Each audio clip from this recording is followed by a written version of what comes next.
Hello guys, welcome back to my YouTube channel SKM study a way of success. मैं हूं आपका educator Shivam Mishra और आप लोगों से काफ़ी दिनों पे मुलाकात हो रही होगी, तो आप लोग को लगता होगा सर कहाँ थे आप, गायब थे क्या, पता नहीं चल रहा है।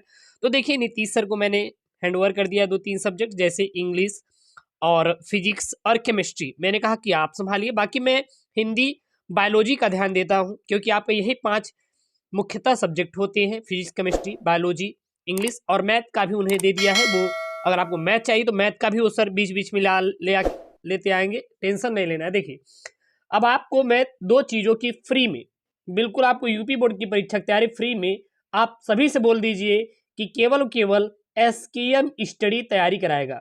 जो एप्लीकेशन बच्चे कोर्स लिए थे कुछ बच्चे, उनका जो है बायोलॉजी का नहीं खत्म हो पाया था, उनको मैं कोर्स का फीस वापस हो जाएगा, टेंशन नहीं लीजिएगा, ठीक है ना। देखिए, 2 माध्यम से, पहली बात आपको पीडीएफ नोट्स सारी मैं यूपी बोर्ड की फ्री में देने वाला हूं। और देता है कहां से मैं देता हूं, वो देता हूं आपका टेलीग्राम चैनल एसकेएम स्टडी से। एसकेएम स्टडी टेलीग्राम, जो कि यूपी बोर्ड का सबसे बड़ा टेलीग्राम है, जिसपे 26,000 से ज्यादा सब्सक्राइबर है। यूपी बोर्ड का नंबर 1 टेलीग्राम चैनल है, 26,000 से ज्यादा सब्सक्राइबर उस पे हैं, ठीक है ना। अब इसके साथ साथ आपको मैंने, जैसे कि इसका पीडीएफ टेलीग्राम के साथ साथ आप वेबसाइट से, जी हाँ, इसका सोल्यूशन आपको कहाँ मिलेगा, मेरी वेबसाइट है एसकेएम स्टडी, याद रखिए SKM study classes, SKM study classes dot com, SKM study classes dot com, या फिर इसका लिंक डिस्क्रिप्शन बॉक्स के अंदर दिया गया है। जाकर वहां से आप सारे के सारे PDF notes, previous year question, MCQ, सारा वहां पे प्यारे बच्चों अपलोड किया जा रहा है। आपका विजिट जरूर करें और अपने, अगर आप एसकेएम स्टडी भरोसा करते हैं तो बिल्कुल आप जाएंगे आज ही एसकेएम स्टडी क्लासेस.com को विजिट कीजिए, वहां से फ्री में पीडीएफ डाउनलोड कीजिए। साथ ही साथ आपको free PDF notes Telegram channel SKM study पे मिलता है, उसको भी आप लोग ज्वाइन जरूर करेंगे। तो यहाँ पे मैंने पूरा पेपर सेट बनाया है। देखिए, इसमें आपका जो सेट है, इसमें मैंने हिंदी की बुक, हिंदी का आपके 3 भाग होते हैं, ए खंड अ, खंड ख, खंड ग। तो ए बी यानी कि आपका हिंदी प्लस संस्कृत का जो मटेरियल है, संस्कृत का जो मटेरियल है वह इस वीडियो में मिलेगा। व्याकरण की कल आने वाली वीडियो है, कल आपको व्याकरण वाला दे दूंगा। अब मैं कुल आपको 10 सेट देने वाला हूं। इसका कितना सेट रहेगा, 10-10 सेट आपको प्रोवाइड करूंगा और वेबसाइट पर मॉडल पेपर के नाम से, बाकी यूट्यूब पे आपको मिलेगा। अगर इसको तैयार कर लेंगे, जो भी आपको मैं 10 सेट दूंगा प्रीवियस ईयर का, तैयार कर लेंगे, तो इस बात की 100% गारंटी है प्यारे बच्चों कि आपका पूरा नंबर यहीं से आएगा, इससे बाहर एक भी आपका आने वाला नहीं है। इस बात की गारंटी एसकेएम स्टडी लेता है, ठीक है ना। यूपी बोर्ड परीक्षा 2022 के लिए सामान्य हिंदी का मॉडल सेट पेपर है, इसको आप जरूर से जरूर तैयार कर लेंगे, ठीक है। बिल्कुल 100 नंबर वाले हैं, कितना, 100 नंबर वाले हैं। जाइए फ्री में इसका पीडीएफ डाउनलोड कीजिए, कहां पे, आपके अपने टेलीग्राम चैनल एसकेएम स्टडी। नियम क्या है, सबसे पहले जो पीडीएफ आती है वो आपके वेबसाइट पर आती है। इसका जो लिंक है इसी का दिया गया है डिस्क्रिप्शन के अंदर, जाइए क्लिक कीजिए, सबसे लास्ट में आपको पीडीएफ मिलेगी। एक दिन बाद आपको इसी का पीडीएफ आपके टेलीग्राम पे अपलोड होती है। बात समझा रहा है, सबसे पहले आपको वेबसाइट पर मिलेगी, इसके बाद आपको टेलीग्राम पे मिलेगी। यानी कि आप वेबसाइट से नहीं डाउनलोड कर पा रहे, कोई बात नहीं, टेलीग्राम पर आपको 24 घंटे बाद उपलब्ध हो जाएगा। क्लियर है ना, यहां तक कोई दिक्कत। चलिए सबसे पहले खंड क देखेंगे। खंड क, इसमें मैंने केवल आपको क्वेश्चन मैंने प्रोवाइड किया है। अगर इसका आंसर भी चाहिए कमेंट कीजिए, क्योंकि मैंने इसको आपको प्रैक्टिस सेट के रूप में दे रहा हूं कि आप इसको हल कीजिए, प्रैक्टिस करिए कि हाँ मेरी तैयार है कि नहीं, तैयारी हो गई कि नहीं। अगर तैयारी नहीं हुई है तो बिल्कुल आप तैयारी कीजिए, पीछे मत रहिए। अगर आपका एम है 95 स्कोर करना है यूपी बोर्ड में, तो बिल्कुल आपका यूपी बोर्ड में 95 स्कोर होगा, इस बात की गारंटी मेरी है। लेकिन हाँ, आपको मन लगा के पढ़ना होगा, आपको मन लगा के पढ़ना होगा, इस बात का आपको ध्यान देना है। ये नहीं कि आप मन लगा नहीं रहे हैं पढ़ने में और टारगेट है कि सर मुझे तो पूरा नंबर स्कोर करना है, तो ये तो गलत बात है ना। पढ़ाई में तुम्हें तो मन लग नहीं रहा है, तो आप कैसे पूरा नंबर स्कोर कर सकते हैं। तो इसके लिए आपको मेहनत भी जबरदस्त तरीके से करना होगा। तो सबसे पहला है, रानी केतकी की कहानी के लेखक है कौन है, सदा शुक्लाल, लल्लूलाल, इंशाअल्लाह खां या फिर सदल मिश्र। कमेंट कीजिए इसका आंसर, ठीक है। अगला प्रश्न है, सरस्वती पत्रिका के संपादक कौन है, जयशंकर प्रसाद, हजारी प्रसाद द्विवेदी, महावीर प्रसाद द्विवेदी या संपूर्णानंद। तो सरस्वती पत्रिका के संपादक का मेरे प्यारे बच्चों नाम आपको बताना है कि सरस्वती पत्रिका के संपादक का क्या नाम है। अगला यहाँ पे प्रश्न है, प्रश्न क्या है, द्विवेदी युग का नामकरण हुआ है, द्विवेदी युग का नामकरण हुआ है महावीर प्रसाद द्विवेदी के नाम पर, हजारी प्रसाद द्विवेदी के नाम पर, जयशंकर प्रसाद के नाम पर, या फिर राम कुमार वर्मा के नाम पर। तो द्विवेदी युग का नामकरण हुआ है किसके नाम पर हुआ है? चार ऑप्शन है, महावीर प्रसाद द्विवेदी, हजारी प्रसाद द्विवेदी, जयशंकर प्रसाद द्विवेदी, या फिर राम कुमार वर्मा के नाम पर। कमेंट कीजिए इसका आंसर। अगला यहाँ पे प्रश्न है, बहादुर की रचना विधा है, क्या है? कहानी है, या फिर एक उपन्यास है, या फिर एक नाटक है, या फिर एक जीवनी है। कमेंट कीजिए इसका राइट आंसर। इसका राइट आंसर आपका क्या निकल के आएगा। मैं आशा करता हूं कि आप लोगों को सारी चीजें जो यहाँ पे मैं बता रहा हूं समझ में आ रही होगी। कहीं नहीं समझ आ रही है तो बिल्कुल आप कमेंट तो सही करिए, मैं आपको सारी चीजों का सोल्यूशन आपको प्रोवाइड करूंगा। इस बात की जो गारंटी है यह आपका यूट्यूब चैनल एसकेएम स्टडी लेता है, ठीक है ना। अगला है, राष्ट्र का स्वरूप निबंध के लेखक कौन है? जो राष्ट्र का स्वरूप है इस निबंध के लेखक कौन है आपके? इस निबंध के लेखक कौन है? डॉक्टर संपूर्णानंद है, सरदार पूर्ण सिंह है, राम वृक्ष बेनपुरी है, या वासुदेव शरण अग्रवाल है। तो राष्ट्र का स्वरूप निबंध के लेखक कौन है? इसका सही आंसर आपको कमेंट करना है कमेंट बॉक्स के अंदर। कोई दिक्कत नहीं, कोई परेशानी आ रही बिल्कुल कमेंट कीजिए, सारी चीज़ों का सोल्यूशन हमारे पास है। बस आपको इसी तरीके से मेहनत करना है, एकदम जम के। एक बार आपको मेहनत कर देंगे तो यूपी बोर्ड में 95+ स्कोर हो जाएगा। इसका आपको आंसर के साथ बड़ी बड़ी वीडियो आने वाली, बिल्कुल भी आपको टेंशन नहीं लेना है। दूसरा यहाँ पे है, अब देखिए यहाँ से दो प्रकार के प्रश्न बनते हैं, एक हिंदी साहित्य गद्य विकास, एक इतिहास के बारे में, ठीक है ना। तो यहाँ पे कुल आपको 10 बहुविकल्पीय प्रश्न बनेंगे। तो यहाँ पे अगला है, निम्नलिखित में से कौन सा ग्रंथ आदिकाल का है? रामचरितमानस, पद्मावत, पृथ्वीराज रासो, या फिर कामायनी। तो आदिकाल है, कौन सा ग्रंथ इसमें आदिकाल का है? आपको सही आंसर आपको कमेंट करना है कमेंट बॉक्स के अंदर, ठीक है। अगला प्रश्न है, ज्ञानाश्रयी शाखा के प्रतिनिधि कवि हैं। ज्ञानाश्रयी शाखा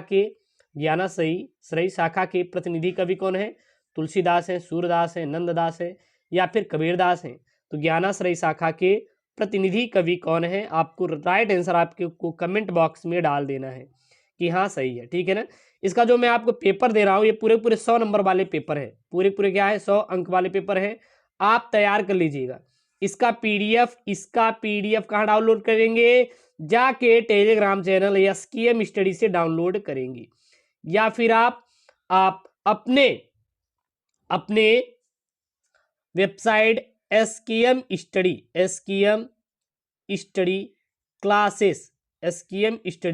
क्लासेस.com से डाउनलोड कर सकते हैं। अगला यहाँ पे है, महादेवी वर्मा का प्रथम प्रकाशित काव्य संग्रह कौन सा है? तो महादेवी वर्मा का प्रथम प्रकाशित काव्य संग्रह कौन सा है? स्वर्णकाल, रश्मि, निर्जा, सांध्य-गीत। तो इसमें से सही ऑप्शन आपको देना है। अगला है, रीत काल का अन्य नाम क्या था?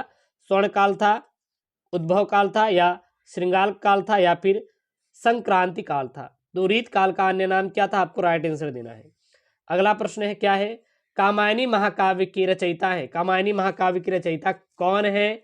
मैथिली शरण गुप्त है, सूर्यकांत त्रिपाठी निराला है, जयशंकर प्रसाद है, या रामधारी सिंह दिनकर है। तो कामायनी महाकाव्य के रचयिता कौन है? आपको राइट आंसर आपको कमेंट बॉक्स के अंदर डाल देना है, ठीक है। अब यहाँ पे आ रहे बच्चों पद्यांश पर आधारित प्रश्न है। जी हाँ, आपके 10 अंक के पद्यांश पर आधारित प्रश्न आपके यूपी बोर्ड परीक्षा में पूछ ले जाते हैं। बहुत ही बेहतरीन है, और इन बेहतरीन प्रश्नों को आपको तैयार कर लेना है। जितने भी बेहतरीन प्रश्न हैं आपको पूरा तैयार कर लेंगे तो जाहिर सी बात है आपको 95+ यानी 100 में 100 अंक लाने से कोई रोक नहीं सकता। मगर उदास होना भी बेकार है, अशोक आज भी उसी मौज में है जिसमें आज से 2000 वर्ष पहले था। कहीं भी तो कुछ नहीं बिगड़ा है, कुछ भी तो नहीं बदलता है, बदली है मनुष्य की मनोवृत्ति। यदि बदलने बिना वह आगे बढ़ सकती है तो शायद वह भी नहीं बदलती, ठीक है।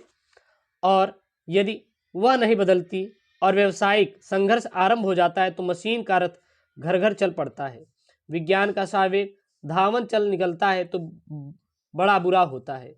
और अशोक के फूल के रचयिता कौन है? हजारी प्रसाद द्विवेदी, ठीक है ना। अब कहेंगे सर हमारा तो 30% सिलेबस कटा है, तो कोई बात नहीं है, सारे के सारे पिछले साल के पेपर हैं, अब यहाँ पर आपको दिया गया है ना, टेंशन न लेना। तो यहाँ से प्रश्न बनेगा, सबसे पहले क्या बनेगा? प्रस्तुत गद्यांश का संदर्भ लिखिए, क्या बदली है, क्या बदली है।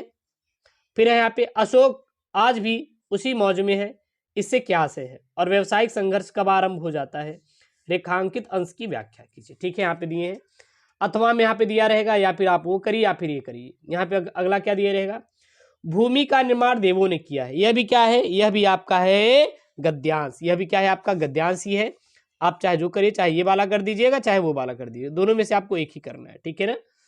वह अनंत काल से है, उसके भौतिक रूप, सौंदर्य और समृद्धि के प्रति सचेत रहना हमारा आवश्यक कर्तव्य है। भूमि के पार्थिव स्वरूप के प्रति हम जितने अधिक जागृत होंगे, उतनी ही अधिक हमारी राष्ट्रीयता बलवती हो सकेगी। यह पृथ्वी सच्चे अर्थों में समस्त राष्ट्रीय विचारधाराओं की जननी है। जो राष्ट्रीयता पृथ्वी के साथ नहीं जुड़ी है, वह निर्मूल होती है। राष्ट्रीयता की जड़ें पृथ्वी में जितनी गहरी होंगी, उतना ही राष्ट्रीय भावों का अंकुर पल्लवित होगा। इसीलिए पृथ्वी के भौतिक स्वरूप की आद्योपांत जानकारी करना, उसकी सुंदरता, उपयोगिता और महिमा को पहचानना आवश्यक धर्म है, ठीक है। और राष्ट्र का स्वरूप की रचयिता कौन है? वासुदेव शरण अग्रवाल, यानी कि इसके क्या है? लेखक हैं। मैं इसलिए हिंट में दे रहा हूं ताकि आपको कोई दिक्कत ना हो, ठीक है ना। अब यहां से प्रश्न बनेगा, प्रश्न क्या बनेगा? भूमि का निर्माण किसने किया? तो भूमि का निर्माण देवों ने किया, बस यही आपका राइट आंसर हो जाएगा। फिर उक्त गद्यांश का संदर्भ लिखिए, जो आपका गद्यांश है इसका क्या लिखना है? संदर्भ लिखना है। अगला है हमारा आवश्यक कर्तव्य, गद्यांश में क्या बताया गया है। फिर है पृथ्वी किसकी जननी है। अगला है राष्ट्रीय भाव का अंकुर कब पल्लवित होता है, ठीक है ना। फिर यहाँ पे है पद्यांश पर आधारित, देखिए अभी तक ये गद्यांश था, अब क्या है यहाँ पे? पद्यांश पर आधारित प्रश्न। पद्यांश पर आधारित प्रश्न कितने अंक के बनेंगे? 10 अंक के बनेंगे आपके। मैं नीर भरी दुख की बदली, यहाँ पे क्या है? पद्यांश है। मैं नीर भरी दुख की बदली, क्रंदन में स्पंदन में चीर निस्पंद बसा, क्रंदन में आहत विश्व हंसा, क्रंदन में आहत विश्व हंसा, नैनों में दीपक से जलते पलकों की निझरड़ी मछली। और इस गीत के लेखक कौन है? तो महादेवी वर्मा है रचयिता। और यहाँ से 5 प्रकार के प्रश्न बने, क्या क्या? सबसे पहला बनेगा उक्त पद्यांश का संदर्भ लिखिए, ठीक है ना। फिर यहाँ पे कवित्री ने अपनी तुलना किससे की है और क्यों की है। फिर यहाँ पे स्पंदन में चीर निष्पद वसा का क्या अभिप्राय है। और अगला है नैनों में दीपक से जलते पलकों में निर्झरड़ी मछली का क्या अर्थ है। और अगला यहाँ पे मेरा पग पग संगीत भरा का क्या अभिप्राय है, स्पष्ट करो, ठीक है ना। अथवा में आपका प्रश्न बन जाएगा, प्रश्न क्या यहाँ पे दिया है? पशुबल की काया से जग को दिखलाई आत्मा की विमुक्ति, विद्वेष घृणा से लड़ने को सिखलाई दुर्जय प्रेम युक्ति, वर्श्रम प्रसूति से कृतार्थ तुमने विचार प्रणीत उक्ति, विश्वान रक्त हे अनासक्त सरस त्याग को बना मुक्ति। और इसके उत्तर क्या हो जाएगा? ये किसके है? तो ये है बापू के प्रति सुमित्रानंद पंत ने इसको रचयिता किया है, ठीक है ना। अब इस पद्यांश से आपके 5 प्रकार प्रश्न बनेंगे, कौन कौन से? प्रस्तुत पद्यांश का संदर्भ लिखिए। फिर क्या बनेगा? पशुबल की काया से क्या आशय है। सर्वस्व मात्र का अर्थ बताइए। प्रस्तुत पद्यांश का काव्य सौंदर्य लिखिए। और फिर है प्रस्तुत पद्यांश का उचित शीर्षक भी लिखिए, ठीक है ना। यहाँ से आपके 5 प्रकार प्रश्न बनेंगे और आपको सभी प्रश्न करना रहेगा। क्लियर है ना, कोई दिक्कत? फिर यहाँ पे अगला प्रश्न बनेगा, लेखक का साहित्यिक परिचय देते हुए उनके रचनाओं का उल्लेख कीजिए। जीवन परिचय रिलेटेड आएगा, 4 अंक आपको मिलेगा। कितना अंक मिलेगा? 4 अंक। लेकिन कट कीजिए, आपका टोटल 5 अंक रहेगा। कितना रहेगा? 5 अंक आपको मिलेगा, ठीक है ना। यहाँ पे 3-3 रहेगा, 5 अंक मिलेगा, 4 नहीं 5 अंक मिलेगा। वासुदेव शरण अग्रवाल, हजारी प्रसाद द्विवेदी और डॉक्टर APJ अब्दुल कलाम, किसी का आपको लेखक तैयार कर लेना है। और फिर है यहाँ पे और कवि पर आएगा अयोध्या सिंह उपाध्याय, जयशंकर प्रसाद और महादेवी वर्मा, किसी का आपको एक लिखना रहेगा, तैयार कर लेंगे, ठीक है ना। फिर यहाँ पे है क्या है? प्रायश्चित तो हट गया, ये नहीं आएगा। पंचलाइट कहानी के उद्देश्य पर प्रकाश डालिए। ध्रुव यात्रा अथवा समय कहानी का सारांश लिखिए। तो समय भी आपके सिलेबस में नहीं है, तो ध्रुव यात्रा और पंचलाइट है, इसको कर लें क्योंकि ये सभी क्या है, ये सभी पिछले साल के पेपर है। क्या है, पिछले साल के पेपर है। ठीक है, फिर यहाँ पे स्वपठित नाटक के आधार पर निम्नलिखित प्रश्नों में से एक का उत्तर देखिए, अधिकतम 80 शब्द रहेंगे। राज मुकुट नाटक की कथा अपने शब्दों में लिखिए, या फिर राज मुकुट नाटक के नायक का चरित्र चित्रण कीजिए। अगला दे सकता है आन का मान नाटक की कथा अपने शब्दों में लिखिए, आन का मान के प्रमुख पात्र का चरित्र चित्रण कीजिए। तो देखिए जिस जिले से होंगे उसी जिले का रहेगा, तो अपने जिले के अकॉर्डिंग पढ़ लेंगे। गरुड़ ध्वज नाटक की कथा का सार लिखिए, या फिर अथवा में क्या दे देगा, गरुड़ ध्वज नाटक के आधार पर बासंती का चरित्रांकन कीजिए। फिर अगला दे देगा कुहासा और किरण नाटक का सारांश लिखिए, या फिर कुहासा और नाटक के उद्देश्य पर प्रकाश डालिए। फिर दे देगा सूतपुत्र नाटक का कथासार अपने शब्दों में लिखिए, या फिर सूतपुत्र नाटक के आधार पर परशुराम का चरित्र चित्रण कीजिए। अगला है यहाँ पे 8वां, स्वपठित काव्यखंड के आधार पर किसी एक खंड के एक प्रश्न का उत्तर दीजिए। अधिकतम 80 शब्द आपको रहेगा, 4 अंक आपको मिलेगा। ठीक है ना।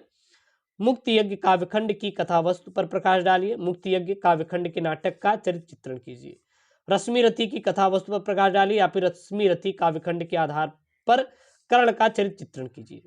त्यागपथी काव्यखंड या खंड काव्य की कथा वस्तु को अपने शब्दों में लिखिए, या फिर त्यागपथी खंड काव्य के आधार पर हर्षवर्धन का चरित्र चित्रण कीजिए।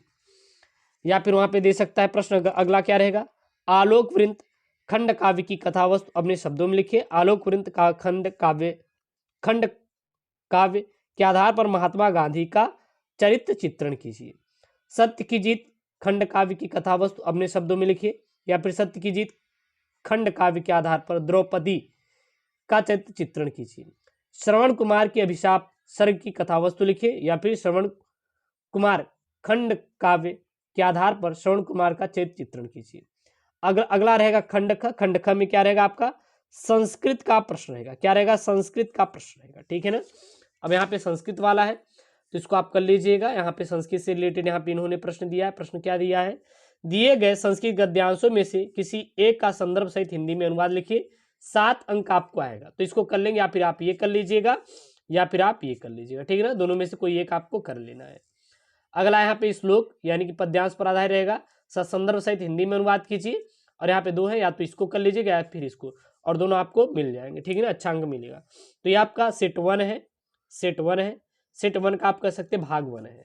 और कल इसका व्याकरण आएगा, जो व्याकरण हम लेके आएंगे वो पूरा हल सहित रहेगा। ठीक है ना, उसकी टेंशन मत लेना, मैं आपको हल सहित दूंगा। ठीक है ना। और हाँ, वीडियो को लाइक कीजिए, चैनल को सब्सक्राइब नहीं किया तो प्लीज चैनल को सब्सक्राइब कीजिए। ओके दोस्तों, थैंक यू, जय हिंद।